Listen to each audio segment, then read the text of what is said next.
Bom, vamos comentar um pouco dessa questão, que deu bastante problema. Questão 15 do simulado Unicamp, né? Ciclo 1. Então, vou falar um pouquinho do texto para ajudar os alunos, talvez com um pouco mais de contexto, ajude um pouco mais a entender as alternativas, né? Então, era um texto que falava de um estudo que foi feito em casais, né? Que estavam provavelmente em começo de relacionamento, e eles estavam comparando o estilo de fala dos casais, né? Como eles se comunicavam.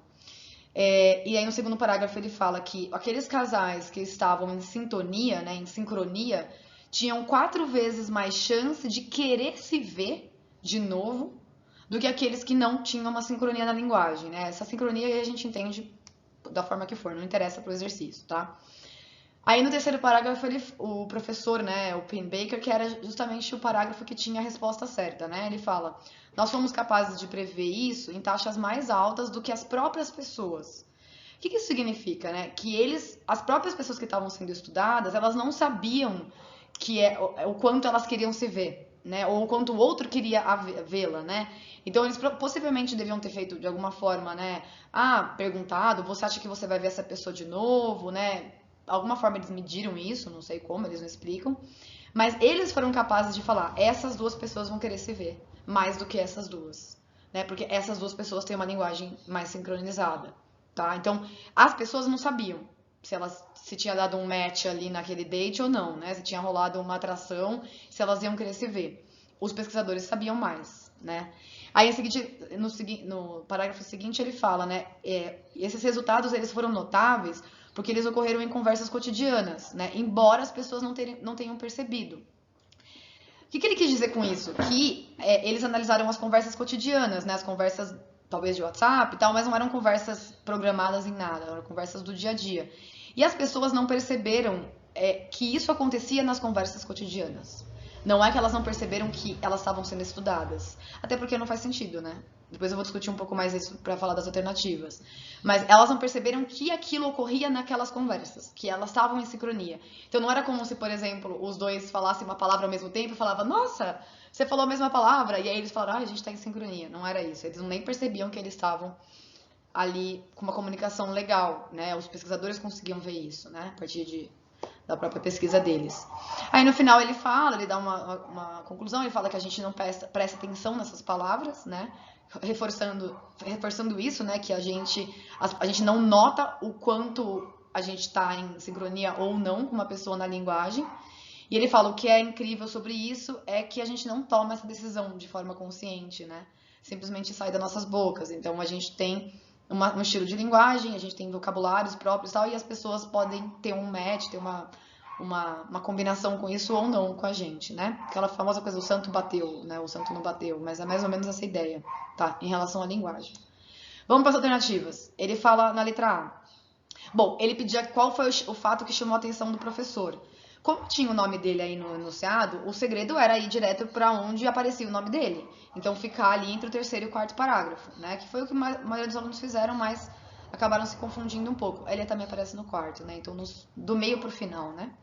Ele fala que os resultados foram notáveis, ok, isso está no texto, a despeito de ocorrerem em conversas cotidianas. Aí ferrou. A despeito de tem sentido de apesar, embora. Essa relação de concessão não ocorre no texto, né? Ele fala que os resultados foram notáveis porque eles ocorreram, né? O motivo por que foi notável é porque ocorreu em conversas cotidianas, né? Então, mas só porque ele trocou a conjunção faz diferença? Opa, faz. E eles fazem muito isso com o inglês. Então, cuidado.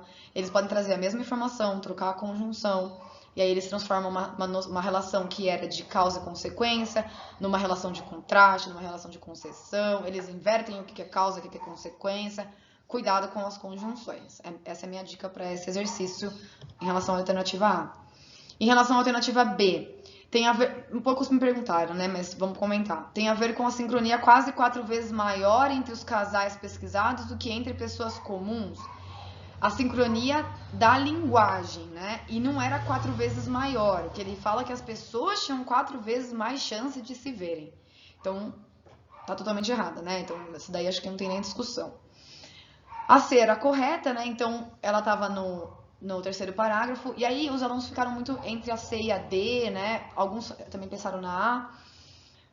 Por que a C tá certa, né? Porque ele fala, né? Os resultados foram notáveis.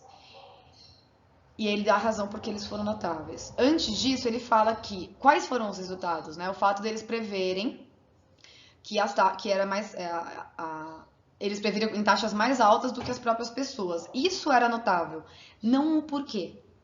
Tá? O que ele fala depois de results, né, were notable, o que ele fala depois do because é o motivo por que era notável e não o que era notável.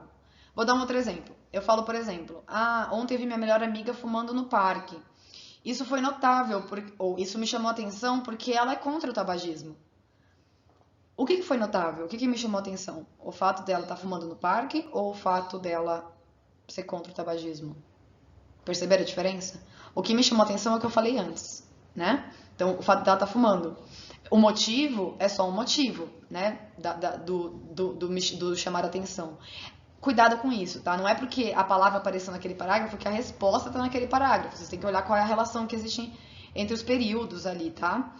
Então, por isso que aponta para o que vem antes, né? Então, aquilo foi notável e não a razão, tá? E a D fala diz respeito à condição na qual a pesquisa foi realizada sem que as pessoas envolvidas notassem o trabalho. O maior problema dessa alternativa é falar que as pessoas envolvidas não notavam o trabalho. Quase impossível isso acontecer. Como é que você faz uma pesquisa com casais que não fazer uma pesquisa desse nível, que é trabalhar com linguagem? Os caras deviam estar gravando essas pessoas, né? Então, como que eles não notavam o trabalho sendo feito, né? O que eles não notavam era que na conversa deles cotidianas eles tinham uma sincronia, né? Igual aquele exemplo que eu dei, eles não falavam, nossa, a gente tá em sincronia, né? Nenhum deles percebia que eles estavam ali em sincronia, né? É isso que não foi notado pelos casais e não o fato de que eles estavam sendo analisados, tá? Então, espero ter resolvido aí algumas questões de vocês. Até mais.